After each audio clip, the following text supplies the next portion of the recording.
nothing left to say. This time I'm prepared to live through the rules of a different state.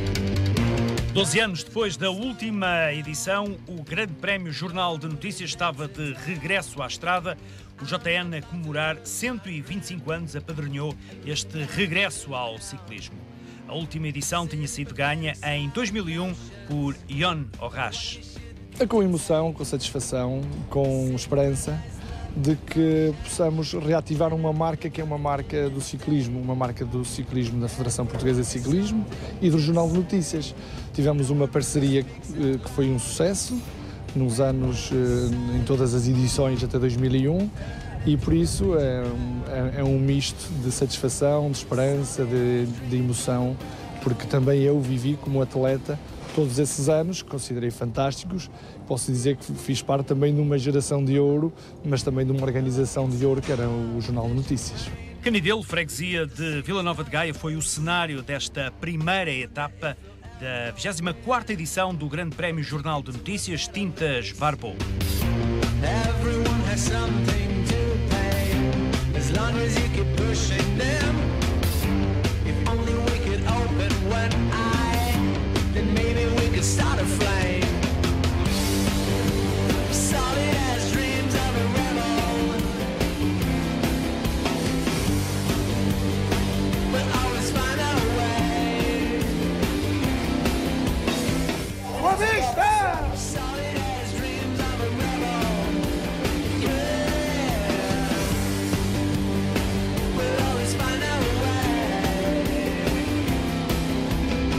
Com os comentários de Marco Chagas, vamos acompanhar os momentos principais deste contrarrelógio. Marco, apenas 3,8 km, uma etapa que foi mais um prólogo. Mais concretamente um prólogo, sim, atendendo à pequena distância, 3.800 metros apenas, e também mais o aspecto simbólico, o arranque, neste caso o regresso desta organização do Jornal de Notícias às estradas portuguesas. Fazendo a contagem decrescente, começámos no 10º lugar de Edgar Pinto, que fez a marca de 4,55. Bruno Silva, o companheiro da equipa, foi nono classificado. Ali a Antarte acaba por colocar 4 corredores nos 10 mais rápidos deste prólogo, como referiste, depois de Edgar Pinto, também Bruno Silva. A seguir, um alentejano da equipa de Carmi, Tavira, Henrique Casimiro. A fazer o tempo de 4,53, ou seja, a ficar 5 segundos abaixo daquilo que viria a ser o melhor tempo. Entre os mais jovens, destaque para este corredor Daniel Freitas, corredor da equipa Anicolor, comandado por Pedro Silva, a fazer neste prólogo e depois também no resultado final uma excelente corrida. A fazer 4,53, também a 5 segundos do tempo que seria o registro do vencedor em Canidelo. Um dos candidatos a ganhar, ele que é líder do ranking das competições portuguesas, Délio Fernandes, da equipa OFM Quinta da Lixa.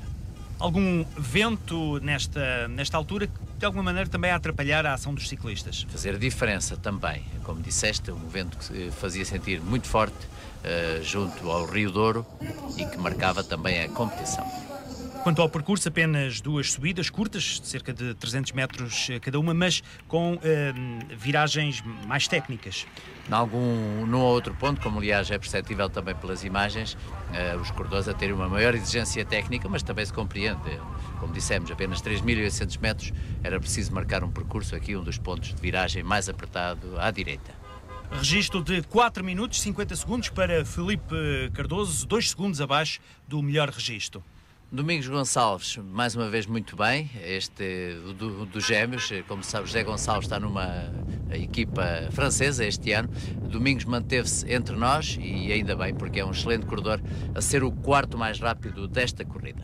E tanto Domingos Gonçalves como o próximo que vamos ver, Gustavo Veloso, a fazer 4,49, aliás, 3 corredores com exatamente o mesmo registro, 4 minutos 49 segundos. Numa distância tão pequena, é evidente que as diferenças são também mínimas. Isso aconteceu entre os primeiros, claro, porque em relação aos menos dotados, corredores que perderam já na ordem de 1 minuto, apenas nesta tão curta distância.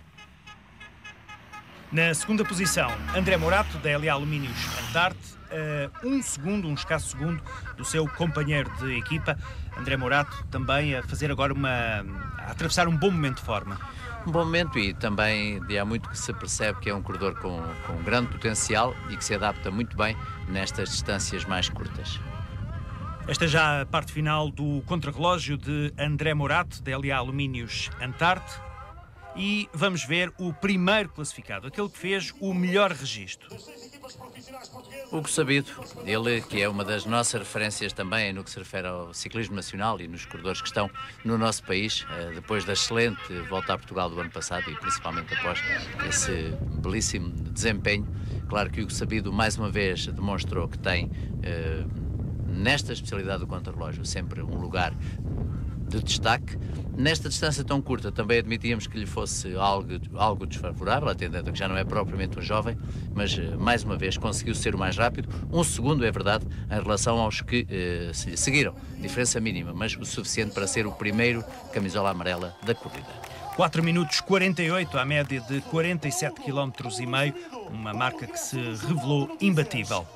4 km quase à morte, portanto é desde a saída até à chegada, porque era um percurso muito técnico, com 2 subidas que iriam definir o vencedor do prólogo, ou da primeira etapa deste Grande Prémio JTN, o regresso. Portanto foi um bom resultado para o meu regresso também, após a recuperação que fiz da fratura à clavícula. Portanto, amanhã vai ser luta até ao risco, estão 16 segundos em disputa pelas bonificações. Penso que até o 16º lugar ainda pode sair vencedor, portanto vamos estar atentos, obviamente, e tentar defender a liderança. Conferimos novamente os 10 melhores deste contrarrelógio. Daniel Freitas, o melhor dos sub-23, foi 7º classificado. Um belíssimo desempenho de um corredor natural de Vila Nova de Gaia, ou seja, estava a correr em casa.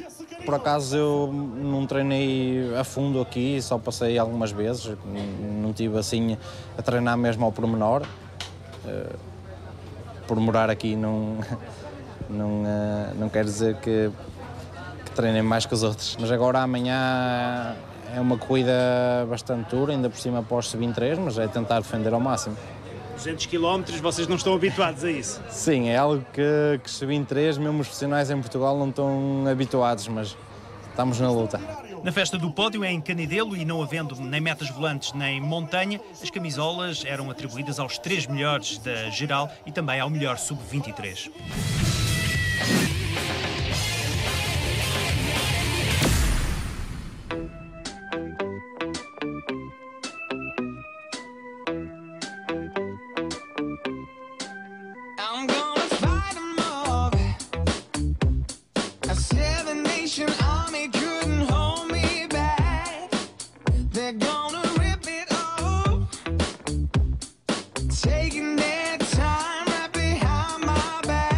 A Princesa do Lima recebeu o segundo dia de competição.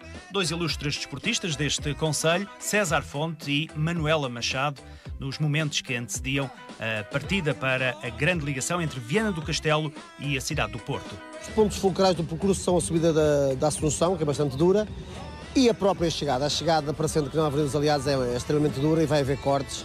Esperemos ter muita gente à chegada. O Porto é uma cidade que gosta de ciclismo.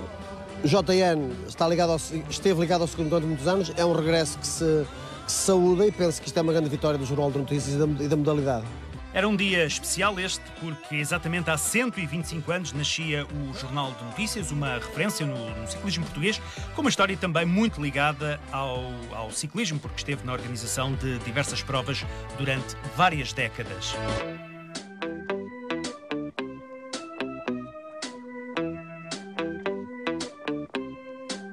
Don't wanna hear about it. Every single one's got a story to... São 125 anos de história com muito ciclismo à mistura e por isso cantavam-se os parabéns antes da partida. Salva de palmas. Parabéns, Jornal de Feita a festa em Viana do Castelo, mais tarde, na chegada aos aliados, a festa continuaria. Para já, Marco, o que dizer deste percurso longo? Não é muito habitual, fora da volta a Portugal ou da volta ao Algarve, termos etapas tão longas. É um facto, mas este percurso era particularmente bonito, desde o seu início, logo de saída de Viana do Castelo, com uma fase inicial mais acessível para toda a gente, a convidar à velocidade também. As dificuldades em termos de percurso estavam reservadas para a última parte e, como é evidente, com o culminar exatamente nesse local de referência para o ciclismo que sempre foi a Avenida dos Aliados, bem no centro do Porto. Alinharam 96 corredores, tantos quanto os que fizeram no dia anterior o contrarrelógio.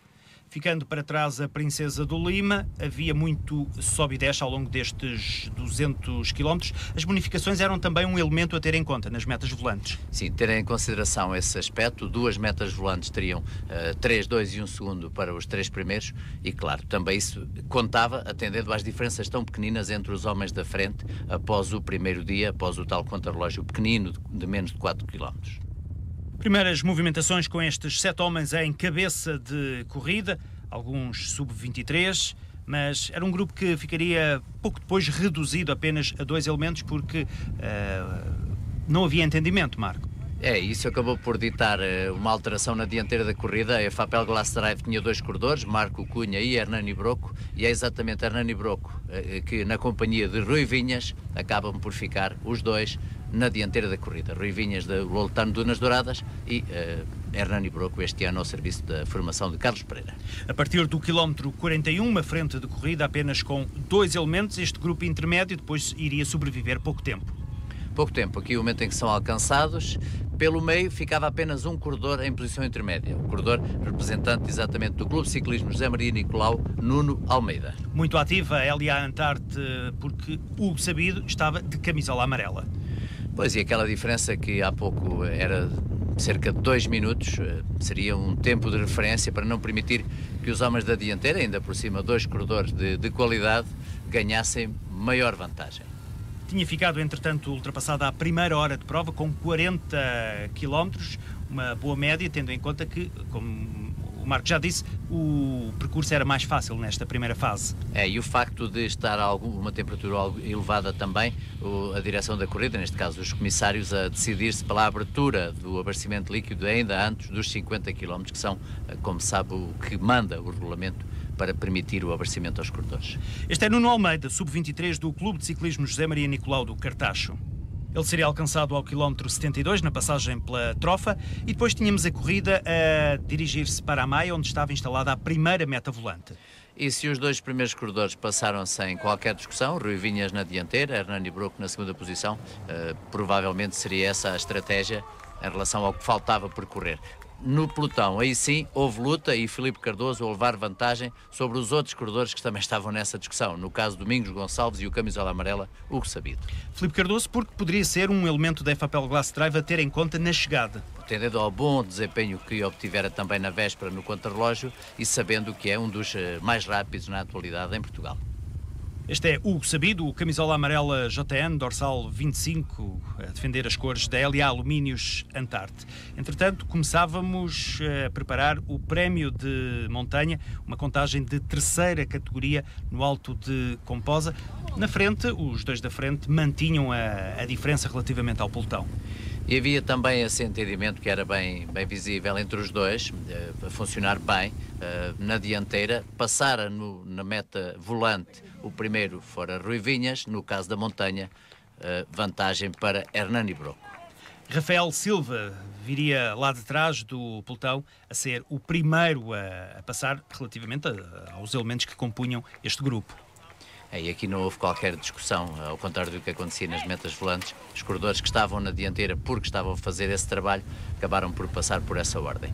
Na dianteira, sim, e já na subida para o Monte da Senhora da Assunção, a ficar na dianteira e, de uma forma definitiva, Hernani Broco. Rui Vinhas passava por dificuldades e já aguardava pela chegada do pelotão.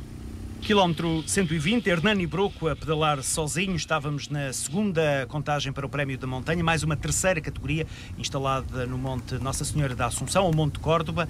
E Marco, haveria depois na segunda posição, neste Prémio de Montanha, um outro corredor do Loltano Dunas Douradas a fazer segundo lugar. No caso, Micael Isidoro com alguma vantagem em relação ao grosso do pelotão e também de alguma forma a suprir a ausência já do seu companheiro de equipa Rui Vinhas, que já fora alcançado. Com esta imagem são visíveis as dificuldades para alguns. Começavam a ser bem evidentes, principalmente para os mais jovens, mas também para alguns que já trabalharam antes. Este era um percurso difícil e estava calor neste dia. Olha, agora dá para ir sprintar, não? Estamos aqui em Lordelo, à beira deste... Aumenta, volante. Dá, só vai um. Mas olha, para o sabido. Instruções no carro da LA Alumínios Antarte, mas também o corredor Helder Oliveira, do FM Quinta da Lixa, recebia instruções de José Barros. Ô Helder, diz ao Caldeira que tem que ir lá sprintar. Isto agora é sempre a descer. As metas volantes sempre a terem um papel importante na corrida. Muito importante, e neste caso a estratégia de qualquer das equipas a passar por aí. Depois da descida a grande velocidade até à zona da Rebordosa e Lordelo, terra de ciclismo e ciclistas com grandes tradições na modalidade, passagem de Hernani Broco e depois Filipe Cardoso e o próprio camisola amarela, segunda e terceira posição. Exatamente por isso, porque havia ali uma discussão ainda de 2 e 1 segundo e, claro, Hugo Sabido a defender-se com a terceira posição. Para já, Filipe Cardoso levava vantagem no conjunto das duas metas volantes porque bonificava 3 segundos. Diz ao sabido para ir com calma. Porquê? Porque se nós anularmos já, vai haver novos ataques. Depois não temos homens para responder. Temos que ficar problemas na corrida. Entendes ou não? Calma, pensai bem, que é para bater tudo certo. Ok? Só que, e depois de 110 km em fuga, 30 dos quais em solitário, Hernani Broco era mesmo alcançado e outros corredores tentavam a sua sorte. Estávamos ao quilómetro 150, tudo junto, o pelotão compacto, faltavam 50 km para o fim da competição e nesta altura origina-se uma outra frente de corrida onde os homens do Tavira iam estar de uma forma preponderantes porque, uma vez que podiam correr com 10 unidades, tinham metade da equipa no grupo da frente. E esse maior número de corredores acaba por ditar também, claro, o maior peso na fuga. Foram eles que mantiveram durante largos quilómetros a dianteira desse grupo bem numeroso. Claro, uma estratégia definida também pela equipa, agora comandada por Nelson Vitorino e de novo Vidal Fitas. Um grupo numeroso onde se destacava também ali a Alumínios Antarte pelo facto de ter dois homens aqui na frente, um deles o segundo classificado da geral. É, o camisola verde, André Morato, estava apenas a 1 segundo do seu companheiro de equipa Hugo Sabido, o que de alguma forma também defendia o trabalho da equipa de Mário Rocha. No entanto, no pelotão sempre foi essa formação que se manteve na dianteira e que fazia a perseguição, apesar da presença de André Morato e também com alguma apreensão em relação aos outros adversários que lá estavam e às dificuldades da fase final da etapa. Na passagem pela barragem de Crestuma estávamos a 20 km da chegada e o grupo da frente levava cerca de 1 minuto e 15 de diferença de vantagem sobre o pelotão. Depois na subida tínhamos o grupo a começar a fracionar-se. Este será, aliás, um dos pontos determinantes deste final da etapa. Por um lado, 3 dos corredores da equipa de Tavira perdiam logo aqui o contacto, o que é perceptível atendendo ao trabalho que desenvolveram até ali. E também pelas dificuldades que outros corredores evidenciaram, nomeadamente o segundo classificado, André Morato. Walter Pereira, Diogo Nunes e Thomas Swift Metcalf acabam por ficar para trás, seguindo ainda na frente João Pereira e Henrique Casemiro. E há uma nova situação de corrida a partir deste momento. Completamente, porque o grupo que era bem numeroso e, como dissemos, muita gente a passar dificuldades. Há um trio que se adianta e estes vão marcar, de alguma forma, todo o desenrolar da corrida. Ainda há Micael Isidoro, que também tenta chegar aos 3 mais adiantados, não o vai conseguir fazer, e ficam na frente César Fonte, Délio Fernandes e ainda outro espanhol, Alberto Ruiz, corredor da equipa Bicicletas Rodrigues. Uma das formações espanholas que passou ao lado de cá da fronteira para vir participar nesta edição do Grande Prémio JN. Estávamos a aproximar do Porto, havia uma passagem ainda pelo Monte da Virgem, dificuldades acrescidas neste final de etapa. Dificuldades maiores, os homens que estão na perseguição nunca perdem muito tempo em relação aos que estão mais adiantados, o próprio pelotão também ainda está na discussão. E o Hugo Sabido está ali sozinho já. Neste momento, sim, se bem que André Morato e também Bruno Silva estivessem em posição intermédia nesta altura. Délio! Délio! As indicações de Zé Barros para o seu corredor mais adiantado, Délio Fernandes, um corredor em excelentemente forma, que tem feito um início de temporada fantástico, mas aqui a não conseguir fazer a diferença. Ó Délio, sobe mais 2 km depois é sempre a descer para a meta. E depois é a parte final. Bora, opa, 1 minuto para trás. 1 minuto para trás. Estava tudo a decidir-se na aproximação ao Porto, uma reta fantástica e uma situação de corrida também a variar aqui nestes instantes finais. Exatamente, porque havia muita dificuldade na aproximação à meta final. Não só esta subida, que é bem conhecida, enfim, da história do ciclismo dos últimos 30 anos, mas também pela passagem anterior pelo Monte da Virgem. Aqui já são os corredores mais adiantados nesta altura. Délio Fernandes estava lá, César Fonte também, mas já não estava o corredor espanhol da equipa das bicicletas Rodrigues. Em seu lugar, numa posição mais adiantada e na discussão da etapa, estava João Pereira da Carmim Tavira. E são os instantes finais com Délio Fernandes a ser ultrapassado por César Fonte e João Pereira. É o homem natural de Viana do Castelo quem veio para a frente e César Fonte a levantar os braços e a erguer a vitória neste regresso do Grande Prémio JN ao centro da cidade do Porto. César Fonte, João Pereira e Délio Fernandes, os 3 primeiros. Só depois, na 7ª posição, vai chegar o sabido anterior camisola amarela a 17 segundos. Mas também ele, é bom dizê-lo, na discussão da corrida até aos metros finais. Mas a festa maior de César Fonte a sorrir no centro do Porto, na Avenida dos Aliados. César Fonte, e fazer referência também ao 9º lugar de Daniel Freitas, da Anicolor, foi o melhor sub-23, 9ª posição, a sagrar-se também vencedor naquilo que diz respeito à corrida dos sub-23. A mais desejada, a amarela, vencedor final, César Fonte. Acho que é importante para mim e para os meus colegas estas corridas muito lindas, uma corrida com história e acabar numa avenida assim é muito importante para o ciclismo nacional. É bonito quando nos apercebemos que há muito povo a nos apoiar e o ciclismo vive da gente, o ciclismo é um desporto do povo e é bonito quando temos assim chegadas repletas de gente. No pódio da Avenida dos Aliados, também a presença de Hernani Bruco, vencedor das metas volantes e do Prémio da Montanha. Hoje, desde o início, que encetei uma fuga. Infelizmente, nem todos colaboravam e depois tive de partir com o Rui Vinhas. Entendemos perfeitamente, até à entrada das montanhas, onde ele não conseguiu seguir o meu ritmo e mantive-me durante 170 km na frente da corrida, o que provocou algum desgaste. Mas o objetivo era a montanha e desgastar a equipa do Paredes e conseguimos levar esse objetivo e foi rematado aqui com o César Fonte na chegada. Na 10ª posição da geral e o melhor sub-23, Daniel Freitas, da Anicolor. A corrida foi controlada pela equipa de camisola amarela. Penso que teve tudo bem até aos últimos quilómetros, que depois surgiu a tal fuga que havia de sair alguns ciclistas na parte final, mas correu tudo bem. E este é o quadro dos 10 mais no regresso do Grande Prémio Jornal de Notícias. Vitória para o corredor português, César Fonte, à frente de um Délio Fernandes que tem sido o grande dominador do início de temporada. O JN tem uma marca que é uma marca indiscutivelmente ligada ao ciclismo. Não podemos esquecer todo o histórico de realizações de grandes prémios JN, mas simultaneamente de Portos de Lisboa, Lisboa-Porto e sobretudo da Volta a Portugal. A marca é mais do que conhecida como uma associação umbilical ao ciclismo. A verdade é que nos seus 125 anos entendemos que estava chegado o momento de darmos um sinal claro de que nunca descartamos o ciclismo como modalidade fundamental da implantação do próprio jornal. Fica ainda por saber se no próximo ano estará de regresso ou não o JN, tal qual como nesta edição.